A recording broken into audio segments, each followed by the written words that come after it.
We are the Childhood Collective, and we have helped thousands of overwhelmed parents find joy and confidence in raising their child with ADHD. I'm Katie, a speech language pathologist. And I'm Lori. And I'm Mallory, and we're both child psychologists. We combine the science of ADHD with the compassion of moms and bring you practical tools you can start using today. So hit subscribe and let's help your family shine with ADHD. So today we are talking all about one of our greatest challenges in parenting, managing those apocalyptic screen time meltdowns.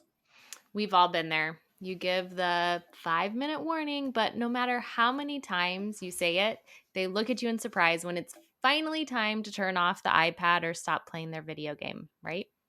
The argument quickly escalates. It starts with negotiation and then it spirals into a meltdown, and you're left wondering whether you should just take away screens for the next 100 years. Super frustrating, right? Yes, but believe it or not, there is a reason why this is happening. It is not just your imagination. Your child's ADHD brain works differently, and screens are super motivating for kids with ADHD. This is because they actually light up the reward center in your child's brain. So we don't want you to lose hope, okay? Because even though these are super motivating for kids with ADHD, you can help your child and yourself to keep your cool around screens. So today we're going to talk about 5 strategies that you can use to help with those meltdowns. So let's dive in. So one of our first tips for managing meltdowns is to find the natural stop point in your child's show that they're watching or the video game that they're playing. And sometimes this requires a little bit of effort on your part beforehand. So let's say your child loves to play. My husband's super into FIFA and playing soccer video games, but maybe you know about how long a soccer match takes on there. And I used to know, he hasn't been playing it as much, but I think it's like around 15 minutes. So you can have a general idea of how long those games take and how many games they can play within the amount of time you're allowing. So let's say you have an hour, you know they take around 15 minutes, they can fit in about 4. If you try and stop your child in the middle of a game and they're like 2 minutes away from finishing it and winning it, you're going to have massive meltdowns around that, if that makes sense. I know for me, I have been watching The Crown because a new season came out. And if I was like binging on The Crown and my husband was like, okay, it's time to go to bed, and like shuts it off 10 minutes before the episode is over, I would like mentally have a meltdown. And I, again, I'm 40 years old and I have some coping strategies to handle those emotions that I would be feeling, but I would be, yeah, I would be swearing at that point. So I would not be happy. So again, I think it's really important to really set yourself up to understand the games that your kids are playing, maybe play it with them and get a sense of how long each game takes and where they're stopping. I know with shows, I always tell my kids, like, if it's going to end within 5 minutes, then I'll let you finish that. If it's going to be more than that, then we are going to shut it down. And we kind of have that rule. My kids generally are fine with that. But again, find something that works for your family. So again, to wrap up, strategy number 1, find the natural stopping point.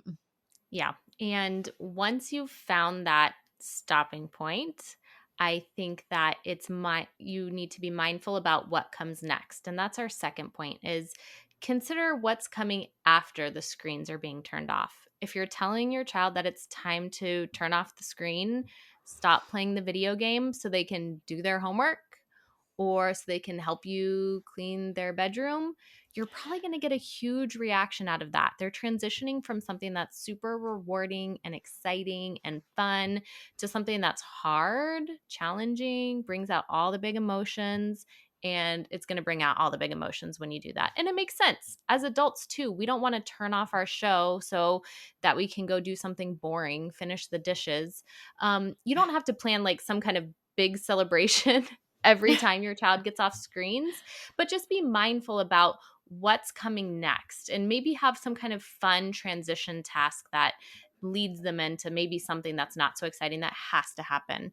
And if you can be if you can be even more mindful about structuring your afternoon, try to make some of those really hard and boring things, make those have to happen before your child uses screens. So you don't even have to worry about going from screens to homework, because your child has to do homework before they have access to And it's screens. a great motivational tool. Absolutely. So, for our second point, just be mindful of what's coming after the screens. If you're planting something that's challenging or boring, you're probably going to get some pushback. Try to accomplish those things before your child uses screens, or at least put into place some kind of transition activity from the screens, maybe something that involves movement.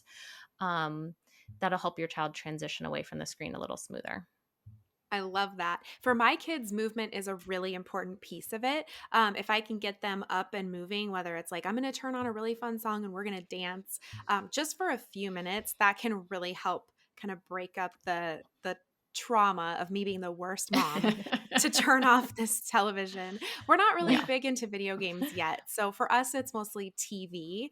And luckily, my kids are into episodes like Bluey that are like really Oh, those are short. the Mm-hmm. best. It Yes. is, and I feel like that can make a big difference, but I mean, there are kids that are watching things that are taking much, much longer, or something like YouTube where there's really not like a clear, good stop point. So I Mm-hmm. think in that way for us, we're still in a little bit of the easier season, but I love that. So another strategy that we like to talk about, this is our third idea, is to really make a plan as a family. And it can be really challenging to do this. So we want to offer a lot of grace to ourselves and to you as we think about this. But the general idea is that when you don't have a plan, you're going to be reacting to whatever is happening. So maybe you're frustrated and your kids ask you, "Can we have screens?" And you're frustrated, so you're like, "No." But really, it's so much easier, and it takes a lot of your responsibility out of it when you're able to make a plan in advance. And we actually recommend that families with kids that are elementary school age and up make what's called a screen time agreement as a family. And Mm-hmm. we don't recommend that you make a screen time agreement all by yourself and post it on the door.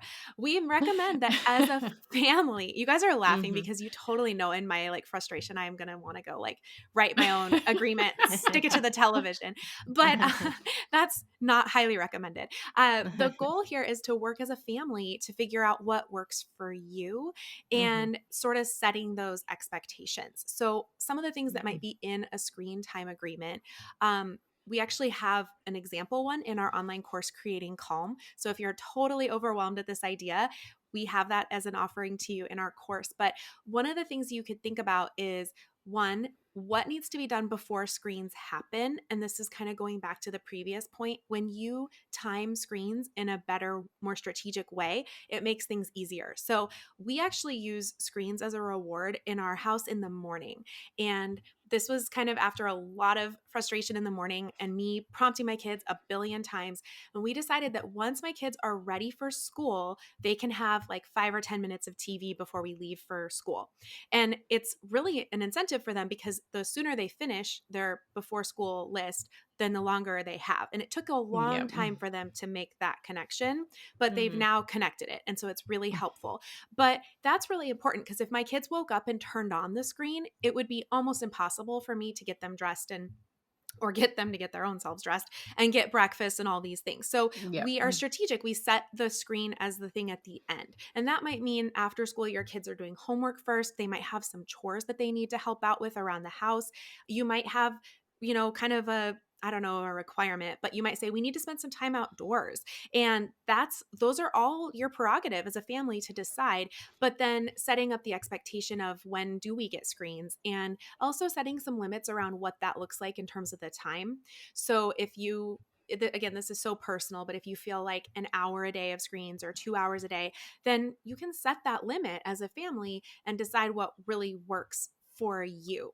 Yep. Um, Mm-hmm. And I talk to so many families who come in, and one of the biggest issues that they have is one parent is feeling like it should be this, it should look like this, and another parent is feeling like, well, I feel like it should look like this.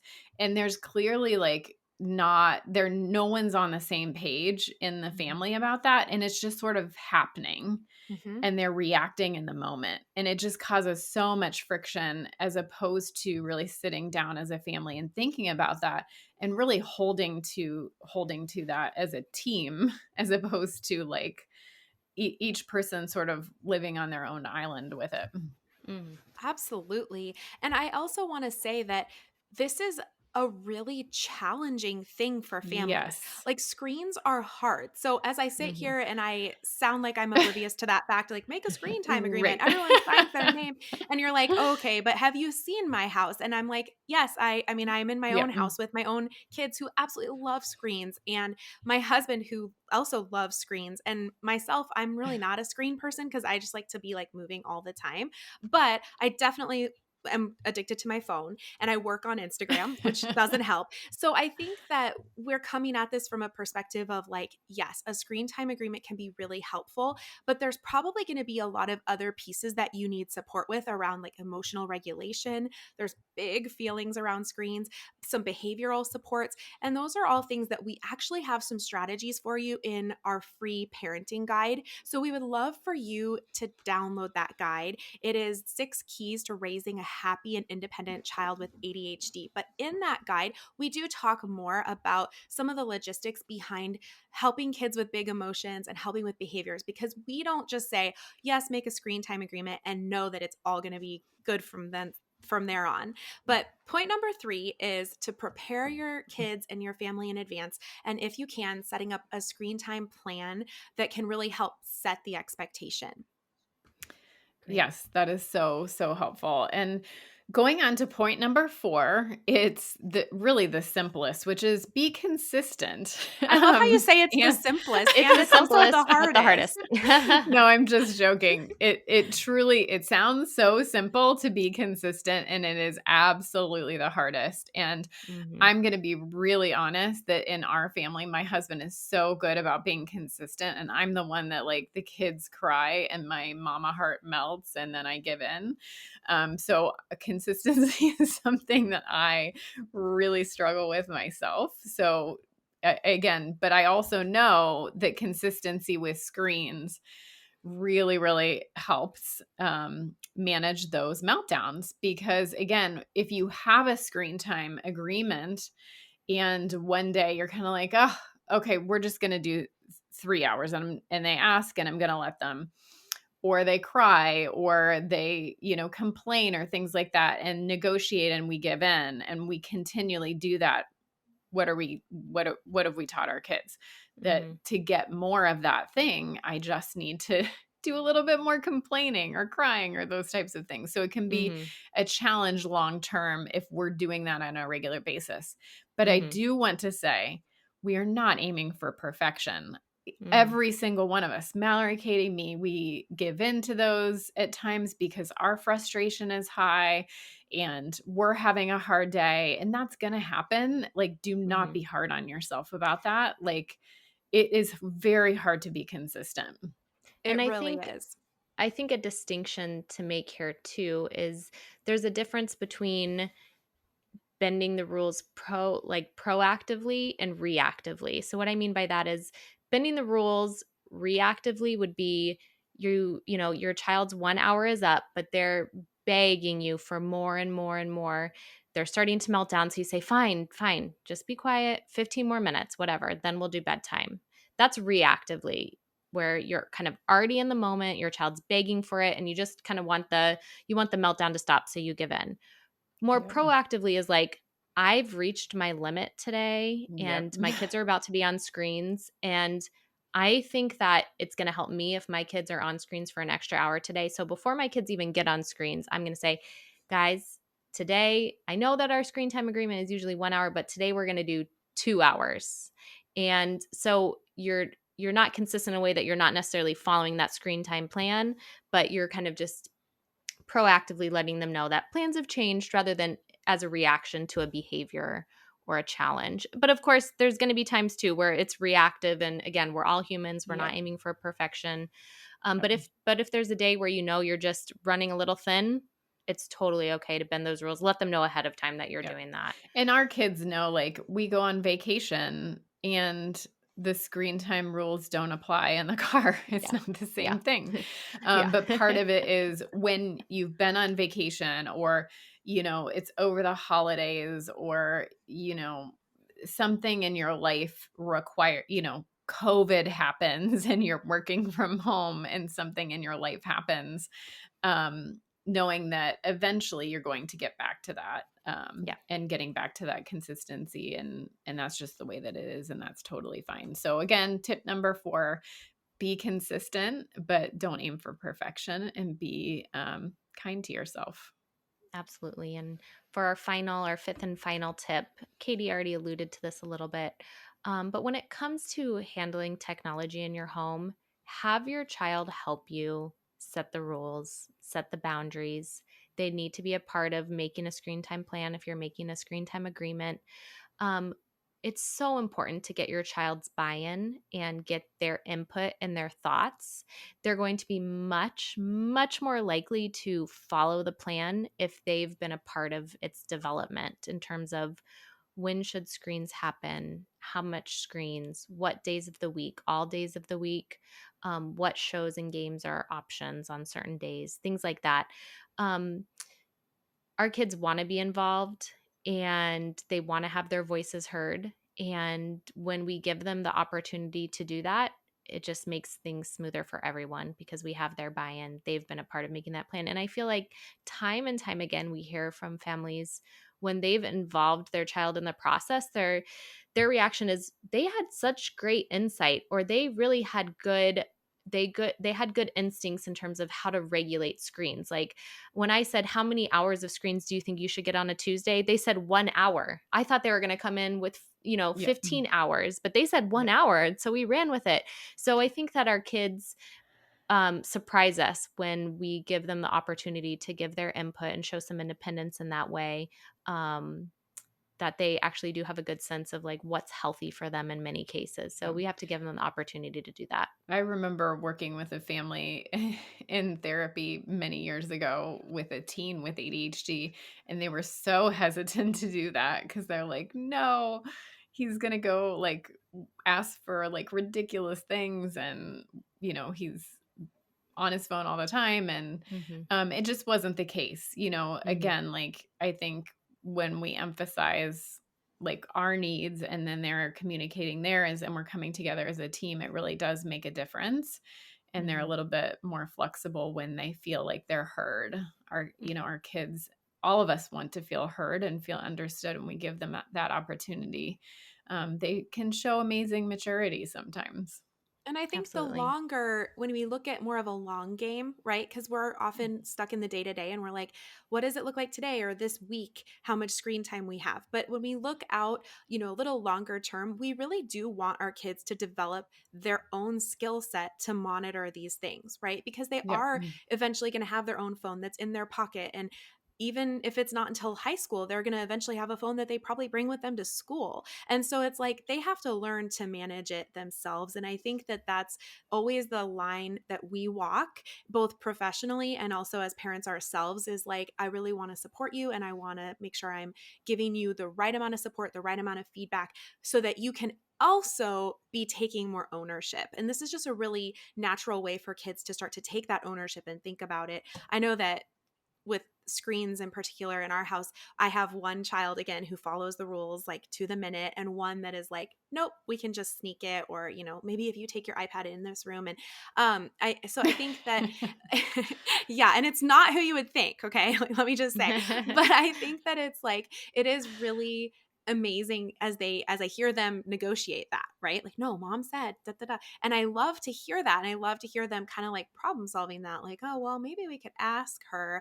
And this is great. Where if we're just like the warden that controls all the screens all the time and we never give our kids any ownership or any active piece of it, they're just like the receiver of the rules, then that just does not teach them long-term skills. And I know that as parents, we want them to become more independent. That's for sure the goal. So I think these Yep. are all really great things to think about. So having a plan that you develop as a family around technology, around screens, is so important in preventing those challenging screen time battles. And that's really our goal. We want to prevent those battles from happening in the first place. And when you and your partner and your kids all take the time to get on the same page, you will have more success to hold those boundaries and limit the negotiations. And we are here to support you as you go through that process. Thanks for listening to Shining with ADHD by your hosts, Lori, Katie, and Mallory of the Childhood Collective. If you enjoyed this episode, please like this video and hit subscribe so you can be the first to know when a new episode airs. If you are looking for links and resources mentioned in this episode, you can always find those in the show notes. See you next time.